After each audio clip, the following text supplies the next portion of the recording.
Hey, rock stars, how are you? Coming to you live from South Carolina. Today is all about how to be the local go-to expert. A lot of organizers I have worked with over the years. I've been a coach for 5+ years full time, and I hear this story all the time. I want people to think of me. I want them to tag me in the Facebook post when people ask, do you know an organizer? And what I'm going to tell you today is literally the top the top of the food chain, so to speak, with business strategies.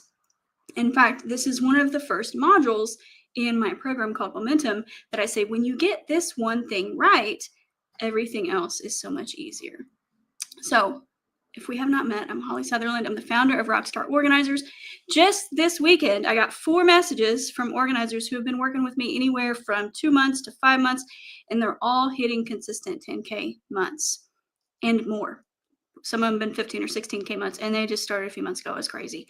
Another one I just saw posted, she's done consistent 8K months, and she was stuck below 4. So if that sounds like you, I'll be talking to you about ways we can work together. But I just want to let you know that you're in the right place. If you're an organizer who is looking to grow, you're looking to grow your business, you're like, how do I market myself? How do I put myself out there? If marketing feels like a foreign language, you're in the right place, because as organizers, that's maybe not how we naturally think, but I'm going to teach you how to think that way. And this is the number one marketing strategy and the marketing move that I'm going to teach you today that is going to open up so many possibilities for you.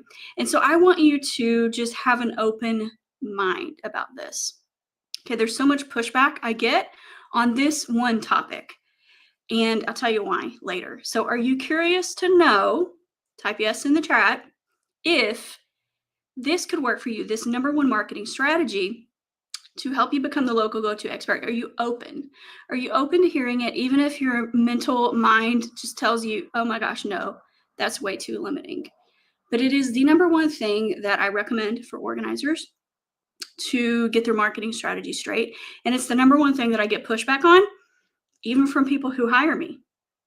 Come back a year or two later saying, I wish I would have just listened at the beginning. So save yourself a lot of time. Trust me on this one. I don't typically say trust me. I just like to let the results speak for themselves. But this is the one that I would encourage you to go with. Hey, Erin, what's up? Good to see you. Okay, so this is all about being the local go-to organizer. So this is how you do it. This is how you do it. So number one is all about positioning. All right, positioning yourself in your local market to be the only choice. Now, do you really want every single person in your town hiring you? Or do you want the right people hiring you? Type it in the chat. Everyone or the right people? Everyone or the right people? If I had to guess, you don't have enough hours in the day to organize everybody's house in your entire town. Do you ever drive through a neighborhood and you're like, oh, I could organize that one and that one and that one and that one? And I would be 79 years old before I got done with this 2-street block, right? Right. Yeah. So you probably don't really want everyone, even though you say you want to be the local go-to person. You probably truly want the right people. And if you don't know who the right people are yet, here's a little tip. List out the wrong people. Okay. List out who you don't want. You're like, well, I know I don't want that type of person. That one's way too picky. That one's kind of got some tendencies for hoarding that I'm not qualified to help with potentially. I don't really know that I can truly help them because they just keep adding back to it. Maybe you don't really like working with people who are shopaholics, whatever the thing is, right? I just listed those from things that I've heard from organizers. List out the things you don't want and then invert them and see what that reveals about who you do want. That would be the right people for you. So once you determine who the right people are for you, you are getting closer and closer to what I call your niche. Niche, niche, niche, niche. Depending on what country you're from, I think the French might say niche. Then that is going to be your number one strategy. That is the number one marketing strategy, is to nail your niche, to be the local go-to expert for that thing, right? You're probably going to drive yourself into the ground if you become the local go-to expert for everything. And honestly, you can't be an expert at everything because by nature, an expert is really, really good and knowledgeable about one particular thing. Maybe a couple of sub-expertises. Never said that plural before. It's kind of funny. listening to myself say it, you likely really want to be known for the thing that you're good at, for the people who you really can help. So here's a tip for what to do to get them to see you as their only choice is to call them out in every message. Whether you're talking on social media, your website, you're in a networking meeting and you're live and you're interacting and you're wondering what to say to people, call them out by name, not like Melinda, because not everybody's named Melinda. But the way that they're going to recognize you is when you talk specifically about the problems that you solve for them, and not like, I'm going to help you get organized. That's actually not the problem. The problem is not that they're not organized, right? The problem is that they are late everywhere they go. The problem is that their kids can't pick up after themselves. The real problem is that they don't have enough strength and energy to downsize and move if they're perhaps a senior. That's the real problem. The real problem is not that they're trying to move or downsize or declutter. That's really not it. But whenever you, as the expert, know the problems and you can articulate them really, really well, they are going to naturally intuit that you know the solution really, really well. It's like brainwave inception is what I've heard it called.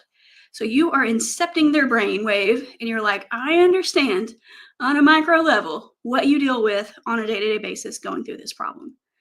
And you're going to have the courage to speak directly to what problems they're having, but not just leaving it there at the problem, but also pacing into the future pacing, as they say, painting a picture of what it is that they envision, what they desire, what they want this new reality to be like. How would they feel in that new reality once this problem is solved? And those are the makings of a niche right there, the pains and the desires. Now, in my programs, we go very, very deep on this, 77 levels deep, in fact, where I guide people exactly how to come up with these things. This is like the big question. Well, how do I find those things out? There are ways.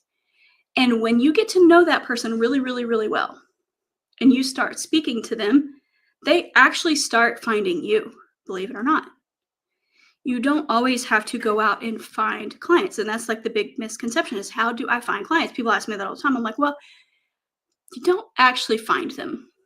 You don't actually turn a stone over and be like, oh, there's my client hiding underneath that stone, right? It don't work like that. You attract them.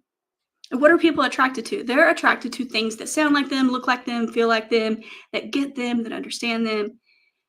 And the way more likely scenario for someone to find you is when they feel understood by you. Not when they feel like they understand you, but when they feel like you understand them. Okay?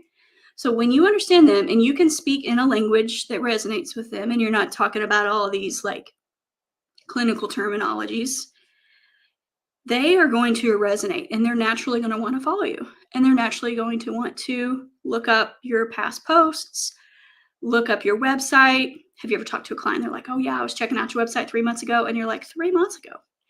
This is how it happens. People kind of get onto you a little bit and they're like, maybe she could help me. And they start becoming aware of you. And then they go through this consideration phase. Well, maybe I could hire her. And then they come to the decision phase, which is, okay, I'm doing it. And then they may have some objections. Some things are in the way. They got to talk to their spouse. What if this doesn't work? Do I have the money, time, money, spouse, fear, shame, self-doubt, all the objections, right? And if you can get to know what all those things are, all those objections for your niche, and you can speak to those in your content, you are going to become the local go-to expert because people are going to see you as an authority.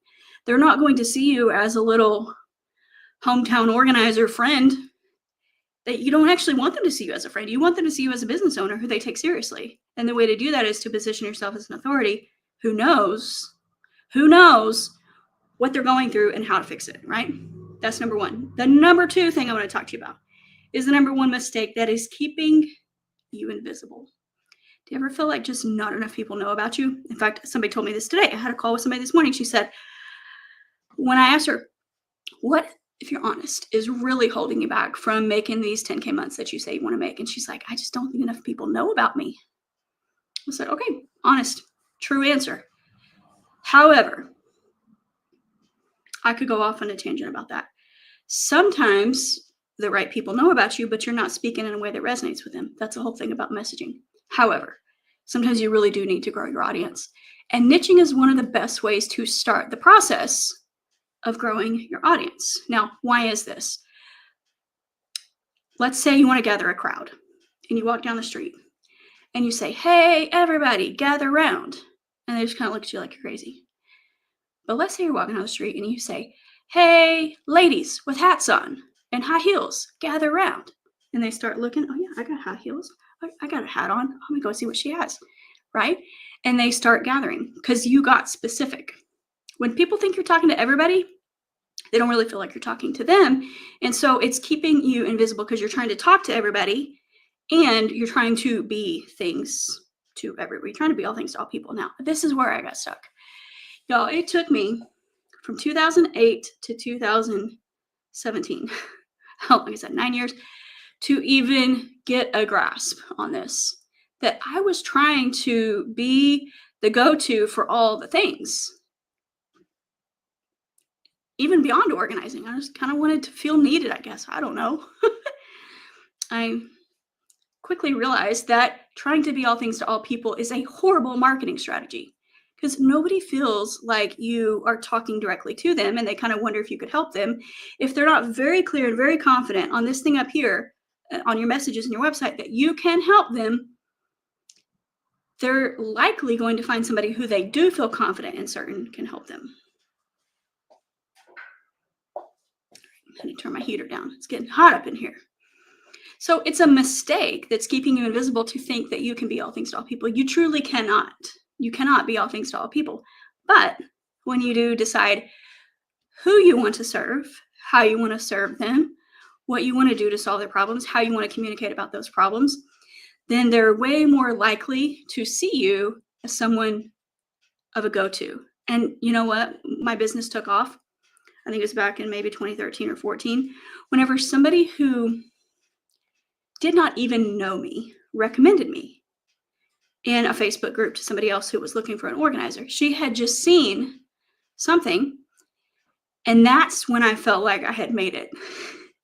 Honestly, I struggled for so long to get out of the word of mouth bubble, the friends and family bubble, the word of mouth bubble. How do I get people who could pay me to fix their problems to pay me to fix their problems? How do I do that, right? I just didn't know for the longest time. And when somebody else recommended me, and then a person I didn't know hired me, I felt like, okay, I'm legit. I'm like a legit business owner. I still struggled to say $40 an hour back then.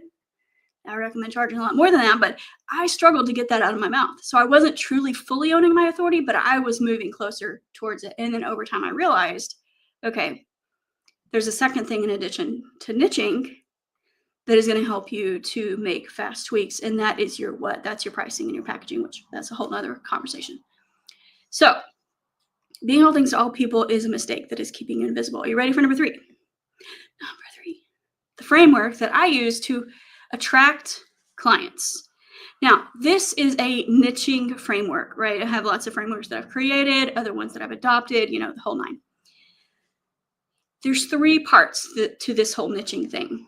And if you've ever taken my Dream Team Challenge, which is a challenge I used to do, you can still purchase replays if you want to. There's three things that I talk about. Three things. Okay, you ready for this? Okay, the three things are the who, the what, and the how. Who are you talking to?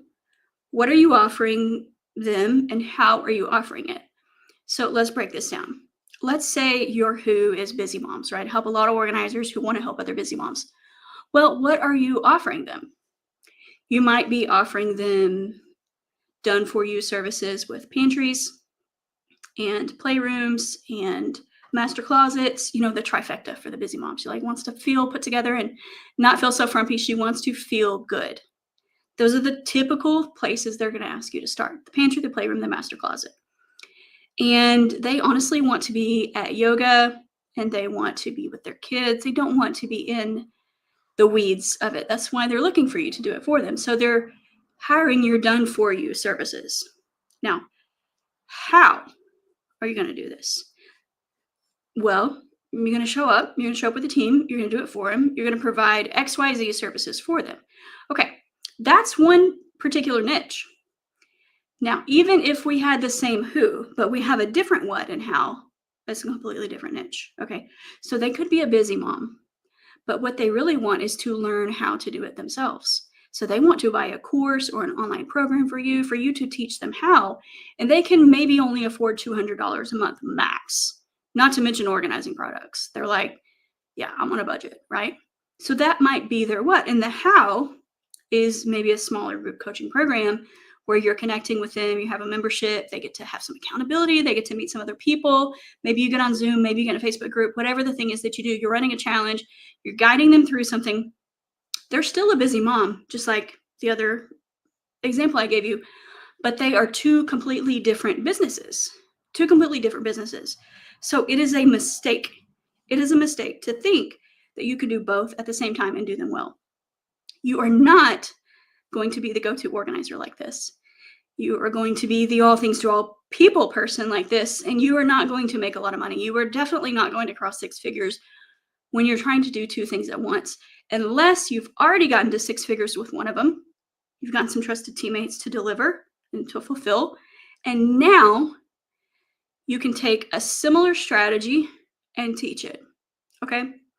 I call it niche switching, which was the name of my game for way too long, was niche switching.